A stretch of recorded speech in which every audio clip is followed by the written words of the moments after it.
Segenap hadirin hadirat jamaah salat subuh sekaligus juga ngaji subuh khatam Quran, move with Quran.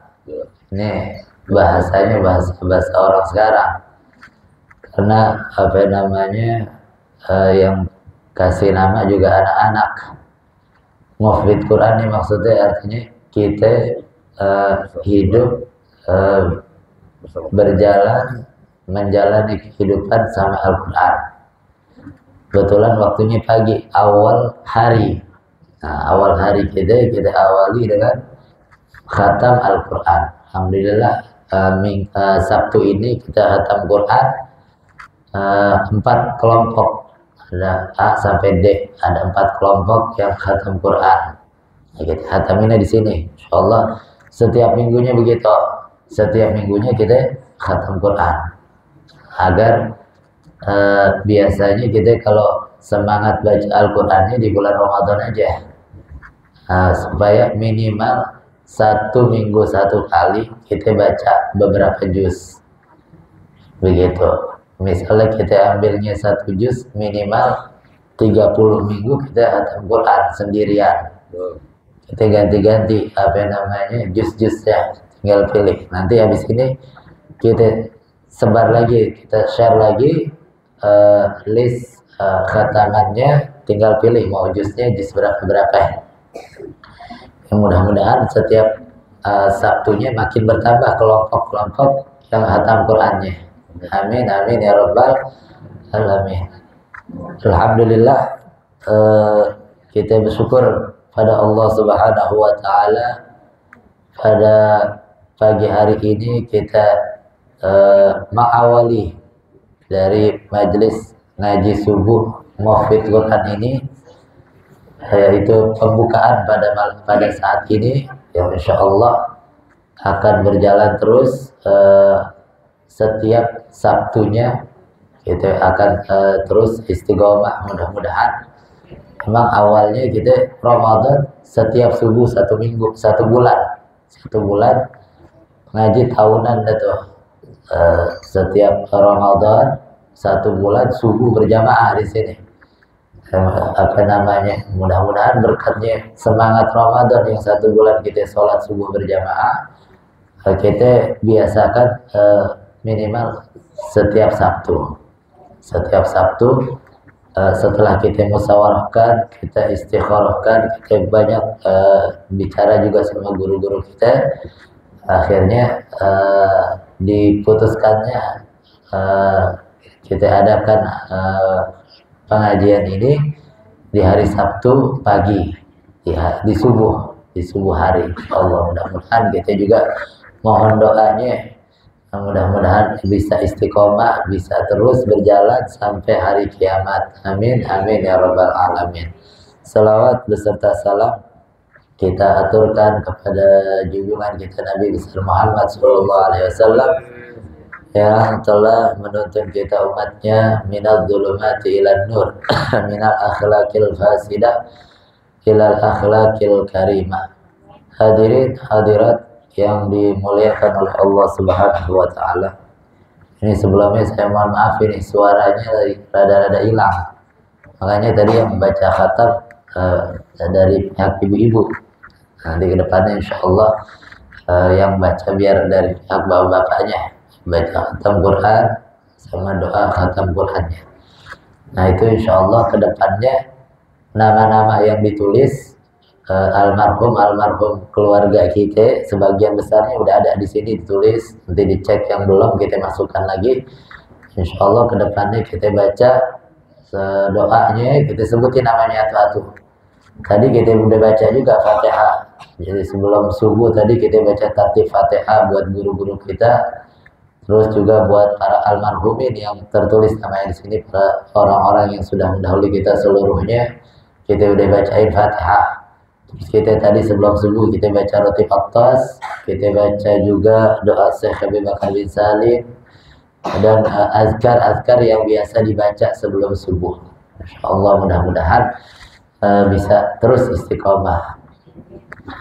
Nah, kita setelah khatam Quran kita juga apa namanya musyawarahkan, kita tanya sana sini, maka kita putuskan.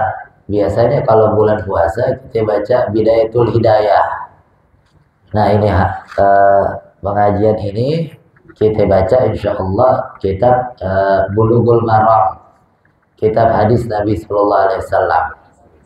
Ya, biar apa namanya, sebab tuh Sayyidil Walid tuh pernah sampaikan hadis Nabi Sallallahu Alaihi Wasallam, setiap majlis yang di situ dibacakan satu hadis, maka itu orang yang hadir dia akan mendapatkan pahalanya orang yang haji umroh sempurna.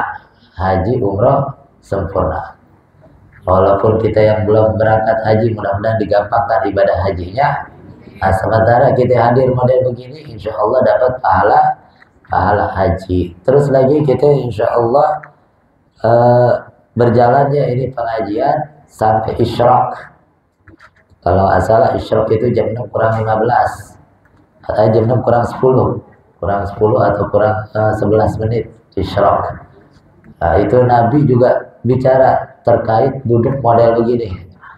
Nabi bilang orang yang sholat subuh berjamaah, terus dia duduk di tempat sholatnya, model kita begini kan gak ada yang berubah duduknya, zikir kepada Allah sampai isyraq.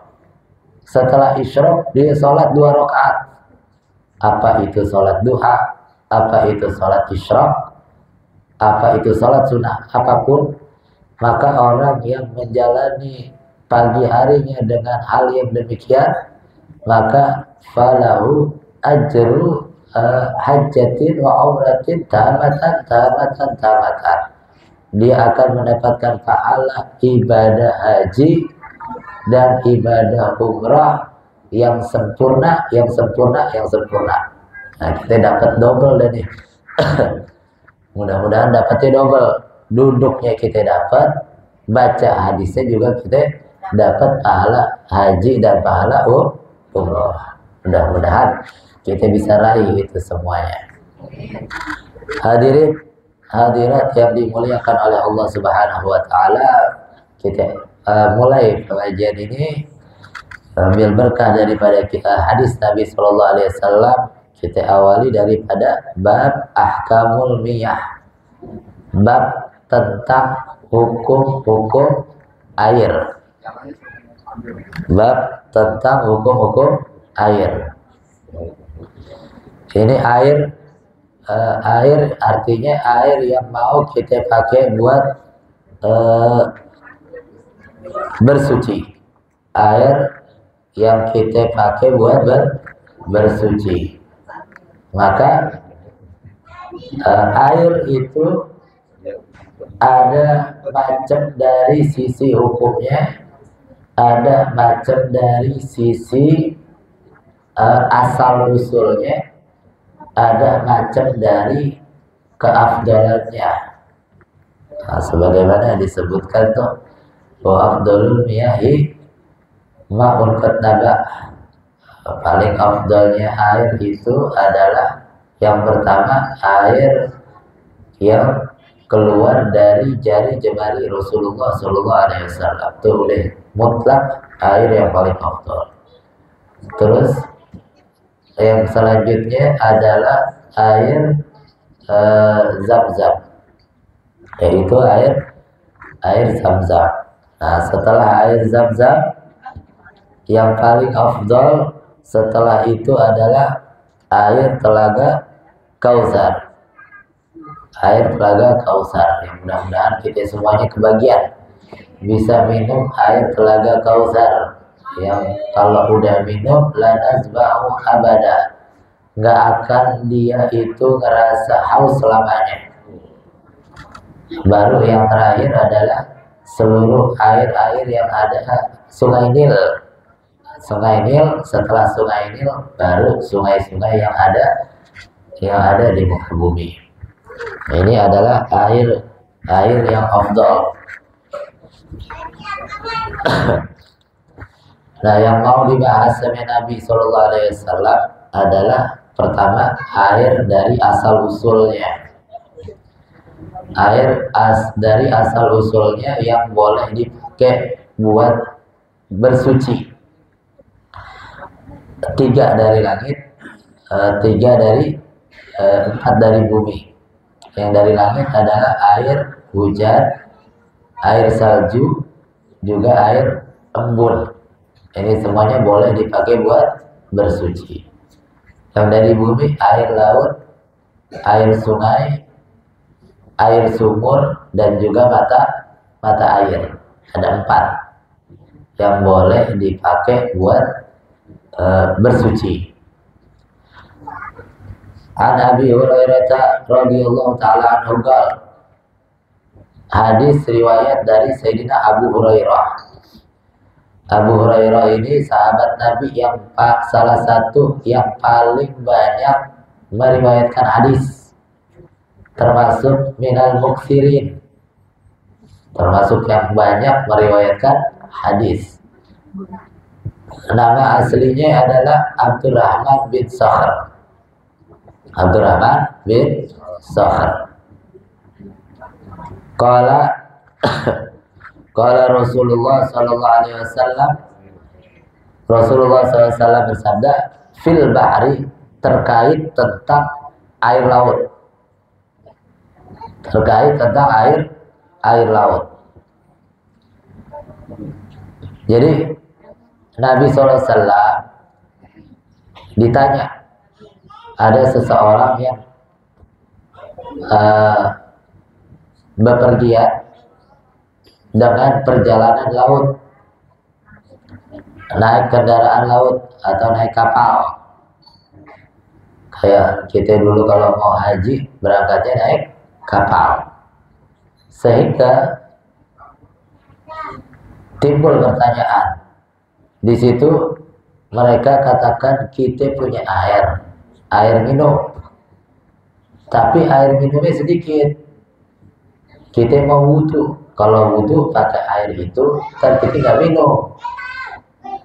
Maka tanya sama Nabi SAW, ini air laut boleh nggak dipakai buat bersuci? Itu air laut bisa dipakai buat bersuci apa enggak? Maka Nabi SAW jawab, huwa tahur ma'uhu al-hillu maitatuhu. Ini hadisnya. Nabi katakan, huwa tahur ma'uhu al-hillu maitatuhu. Ini hadisnya. Nas hadisnya adalah huwa, air laut itu, at-tahur. Tahur ini dalam bahasa fikihnya tahir mutahhir. Tahir mutahhir. Kalau kita terjemahin, suci mensucikan. Airnya suci dan dapat mensucikan. Air laut ini suci mensucikan airnya. Laut itu suci mensucikan airnya. Al-hillu maitatuhu, dan halal bangkai-bangkai yang berasal dari laut. Bangkai-bangkai yang berasal dari laut itu halal. Jadi ini hadis membahas terkait tentang bersuci, tentang bersuci atau taharah, bersuci dari hadas kecil atau hadas besar, dari najis ma'nawi atau najis yang hakiki, atau ala suratil najis seluruhnya, liibahati sholah, untuk kita boleh ngerjain sholat. Sebab sholat itu kita perlu yang namanya suci badan, suci pakaian, dan juga suci tempat. Ini suci. Kita bicara tentang kesucian, dan memang kesucian ini adalah perkara yang sangat diperhatikan oleh Allah Subhanahu wa Ta'ala. innallaha nazif yuhibbun nazafa la yadkhulul jannah illa man kana nazif, atau kama qala Nabi SAW ma'ana al-hadis.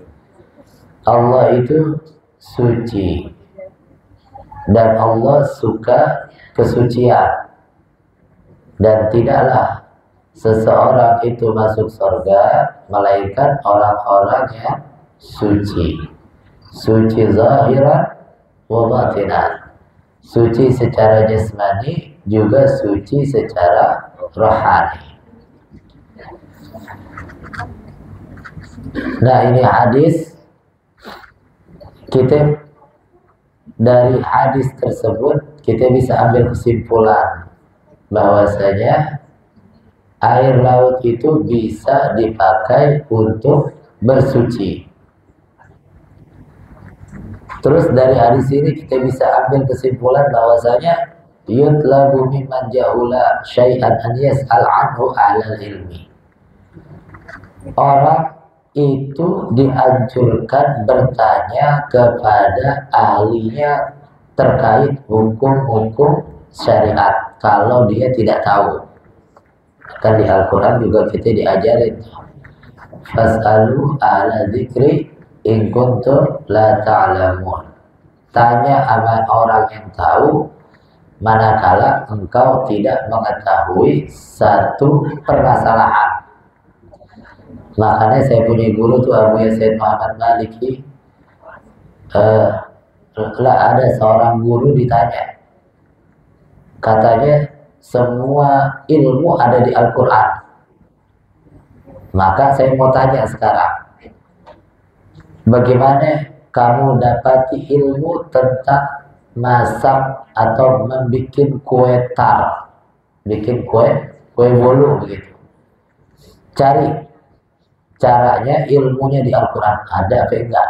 Ini orang nanya mau ngetes gurunya. Emang orang kadang-kadang nanya itu macam-macam tujuannya. Singkat cerita, ini guru ambil teleponnya, karena telepon zaman dulu dia pencet nomornya, dia telepon. Dia tanya sama koki cara bikin kue bolu. Dijawab sama orang tersebut. Nah, orang tersebut ngerasa nggak puas. Nah, kok ini katanya di Al-Quran, kok masih tanya save? Berarti ilmunya dari save, bukan dari Al-Quran. Maka ini guru jawab pakai ayat tadi, fas'alu ahla dzikri in kuntum la ta'lamun. Tanya yang ahli terkait masalah yang kita nggak tahu. Yang ahli dalam urusan bikin kue bolu siapa? Koki, chef. Nah, kita tanya chefnya. Kalau mau tanya bikin kue, nanyanya koki, jangan nanya kiai. Kalau nanya ilmu agama, tanyanya sama kiai. Jangan nanya cara bikin kue bolu sama kiai, begitu. Ini yang bisa kita ambil dari hadis tersebut. Terus jawazul rukubil bahr, boleh kita bepergian jauh lewat lautan dalam urusan yang bukan ketaatan. Artinya musafir bukan untuk taat boleh. Jalan-jalan, mau mancing, begitu, mau tamasya boleh. Terus lagi ada dari hadis ini kita bisa ambil hukum manakala ditakutkan haus tidak dapat minum, boleh kita tidak menggunakan air yang ada sama kita, tayamum. Nah, kita udah bahas di dalam ilmu fikih terkait dengan itu. Yang keempat, kita bisa ambil hukum dari hadis ini bahwasanya air laut itu adalah suci, mensucikan. Dan bangkai yang keluar, yang ada, yang terdapat di dalam air laut, semuanya boleh dimakan. Bangkai ikan atau apapun yang bentuknya seperti ikan, yang gaya hidupnya sama seperti ikan.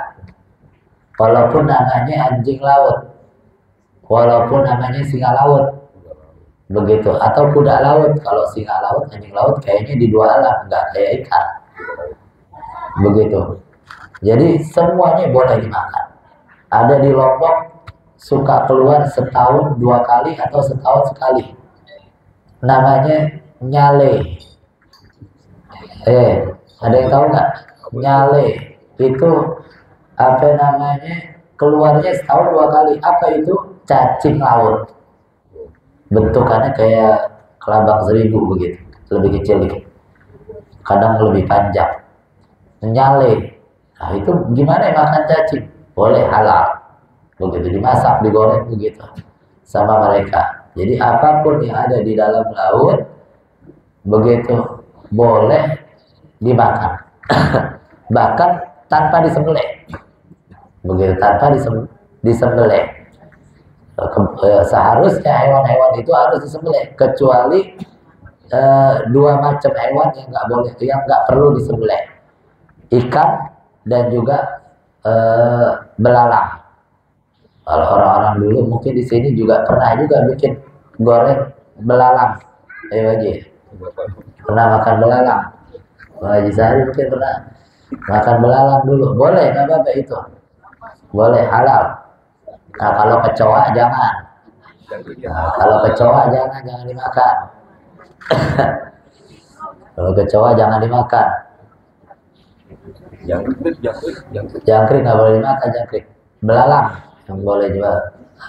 Hadisnya disebutkan samak wal jarot, apa namanya, ikan dan juga belalang. Nah ini dia kurang lebihnya, kita baca singkat karena ini permulaan. Kalau permulaan kita baca singkat aja, apa namanya, ambil barokah dari hadis Nabi SAW. Mudah-mudahan yang sedikit ada manfaatnya. Ini boleh kalau mau tanya satu orang satu pertanyaan atau 2 pertanyaan sebelum kita tutup pengajian. Kalau nggak ada yang nanya, biar saya yang tanya. Ayo boleh tanya. Kalau bisa saya jawab, saya jawab. Kalau nggak bisa, kita mikir sama-sama. Assalamualaikum warahmatullahi wabarakatuh. Waalaikumsalam warahmatullahi wabarakatuh. Alhamdulillah ada sesi pertanyaan. Ini saya menanya kan mau kurban nih. Oh, iya. Kurban lagi kedepannya. Yang mau ditanyakan hewan kurban yang ditaruh di musola atau di masjid itu, apa namanya itu, kepala sama kulitnya bisa nggak itu dijual? Karena kalau panitia kursi kayaknya susah gitu ya, gimana gitu, ada alasan-alasan. Iya. Baiknya gimana, atau bisa dijual atau apa gitu solusinya? Ya, Assalamualaikum warahmatullahi wabarakatuh. Waalaikumsalam. Nah ini dia, pertanyaannya bagus, sesuai. Bentar lagi mau Idul Adha. Hewan kurban ini adalah ma'idatullah lil muslimin, jamuan Allah untuk orang Islam. Bahkan ini kurban nggak boleh kita berikan kepada orang non muslim. Ustaz, tetangga saya ada orang non muslim, kita nggak enak kalau nggak kasih, dianya malah kadang-kadang ikut nyumbang. Nggak apa-apa kasih daging, tapi beliin aja pakai duit lain. Beliin daging pakai duit lain, kita kasih daging juga, jangan dari daging korban, karena nggak boleh. Daging korban buat orang muslim semuanya, mau itu yang kaya, yang orang kaya boleh juga, orang susah apa lagi. Jadi nggak harus orang susah, kalau kurban lebih efisien, lebih gampang. Maka karena ini jamuan Allah buat kaum muslimin, maka penyalurannya harus dibagikan kepada orang-orang muslim, harus diberikan buat seseorang.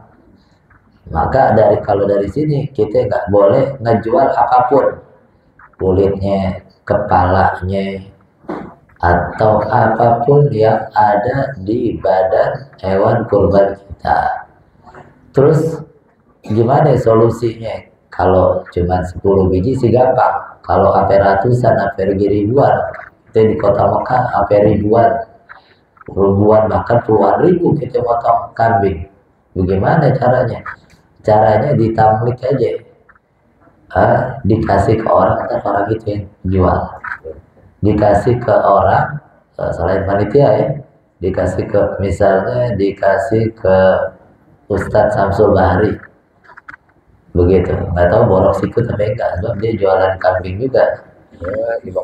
Kita kasih dia ini apa namanya, hewan apa ya, kambing daging kurban buat kamu, antar sama dia, terserah dia jual, duit suka dia, namanya ditamlik, diberikan kepada orang dulu, jangan panitia yang jual terus duitnya dibuat bayar, atau jangan juga ini bang, kan abang mulai motongin, saya kasih pala nih upahnya, jangan, upahnya pakai duit yang lain aja. Kan korban itu beli kambing paling 3 juta, ada 500-nya, ada lebihannya. Nah dari lebihannya itu kita buat upah, motong, buat upah apa segala macam. Jadi kurbannya biar dibagiin semuanya, jangan dijual, jangan gitu. Wallahu a'lam bishawab. Mudah-mudahan ada manfaatnya. Mudah-mudahan Allah berikan kita istiqomah sampai akhir hayat dan tidak dimatikan kita kecuali dalam keadaan husnul khatimah. Qala Rasulullah sallallahu alaihi wasallam, afdalu ma qultuhu ana wa nabiyyuna min qabli la ilaha illallah.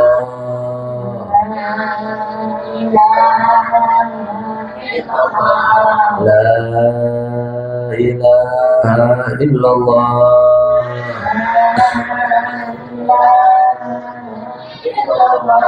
La ilaha illallah. Muhammadur Rasulullah sallallahu alaihi wasallam. Syarafa wa karama Muhammadan a'zam ala min adam min hawa wa radiyallahu ta'ala an ali baiti tayyibin tahirin wa sabil akram min ahmadarin wa azwaji tahiratin ma'atul mu'minin wa tabi'in wa tabi'i tabi'in wa bisalam min din wa man ila min muslimin alaina ma'ama fi birahmatika ya arhamar rahimin. Kalimatul haq la ilaha illallah Muhammadur Rasulullah sallallahu alaihi wasallam. Alaina ya alaina mudabiyan azim insyaallah ta'ala amin amin. Allah bihaqil Fatihah wa bi sirril Fatihah wa bi karamatil Fatihah wa biman unzilat al-Fatihah ya awal awalin wa ya akhir akhirin wa ya dha quwwatil matin wa ya rahimul masakin wa ya rahmar rahimin. Allah biha ya Allah biha Allah bi zati man wa biha subhanakallahumma wa tahiyyatuhum ya salam.